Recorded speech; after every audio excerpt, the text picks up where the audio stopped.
এই সেই উপরে হিমালয় গ্লেসিয়ার, আর এইখান থেকেই অলখনন্দার উৎপত্তি, যে আগে গিয়ে ভাগীরথীর সঙ্গে মিশে যে গঙ্গা হয়। এই সেই নদী গোটা ভারতবর্ষে ইনার নাম কোথাও নাই, মা গঙ্গায় চারিদিকে প্রসিদ্ধ।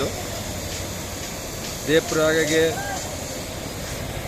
ভাগীরথীর সঙ্গে মিশে গঙ্গায় পরিণত হয়ে গেছে। এখান পর্যন্ত, এখান থেকে ওনার উৎপত্তি গ্লেসিয়ার থেকে অলখনন্দার। এই ছোট্ট একটা নালার মতন বইছে, আগে গিয়ে এই নালা বিশাল রূপ ধারণ করে গোটা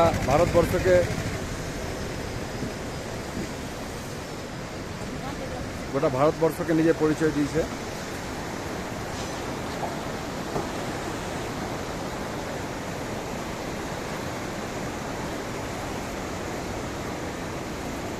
সেই জন্য বলে কার সঙ্গে কার পরিচয়, কার কখন কি নাম হয় আমরা কেউ জানি না। সামান্য একটা ছোট্ট নালা, এই নালা গোটা 2013-তে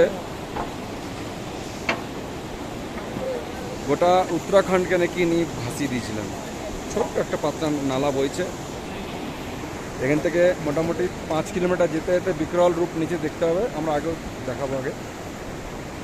আর তার থেকে নিচে দেবপ্রয়াগে গিয়ে তো ওনার আর বলার নাই, উনি মা গঙ্গা হয়ে যাচ্ছেন ওখান থেকে। এই সেই হিমালয়, যার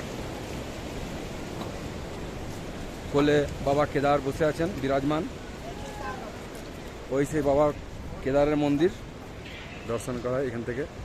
এই সেই বাবা কেদারের মন্দির, আর উপরে হিমালয়, হিমালয়ে জাস্ট কোলে উনি বসে আছেন। কিছু আর বলার নেই এখানে।